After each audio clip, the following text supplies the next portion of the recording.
Halo teman-teman semua, masalah performa lambat di backend adalah hal yang sangat penting untuk diperbaiki. Salah satu penyebabnya adalah karena ada bottleneck di sisi database. Perkenalkan, nama saya Saikul, saya akan berbagi cara untuk memperbaikinya.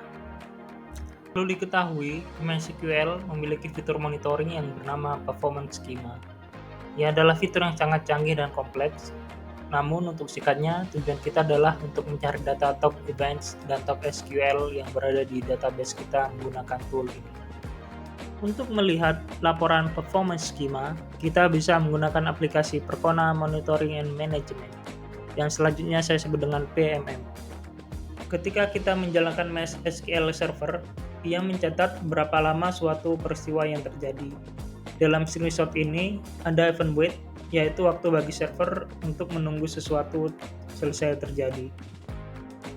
Jika laporan wait I/O-nya tinggi, maka artinya server menghabiskan waktu yang lama untuk menunggu proses input-output selesai. Biasanya hal tersebut berkaitan dengan disk atau network.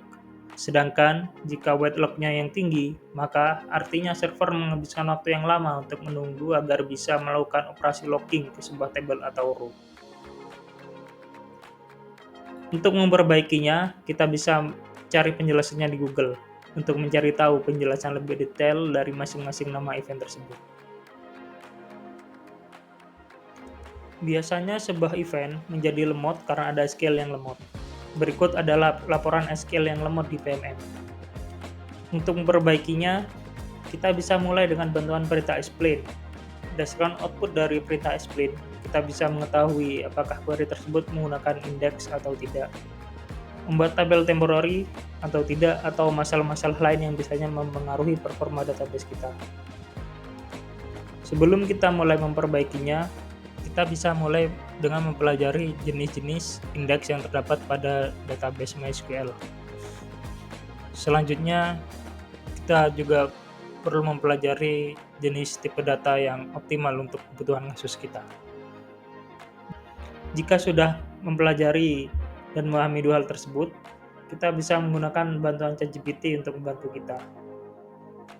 Jika kita langsung menanyakan kepada ChatGPT bagaimana untuk mengimprove SQL kita, ya jadi kita malah salah paham, atau bahkan ChatGPT-nya memberikan jawaban salah dan kita tidak tahu bahwa itu salah.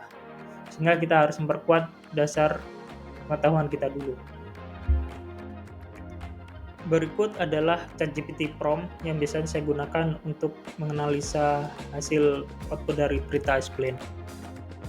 Keberhasilan kita dalam memperbaiki performa database bisa dilihat dari laporan performance schema. Misalnya yang tadinya 5 detik jadi 3 detik atau bahkan 1 detik.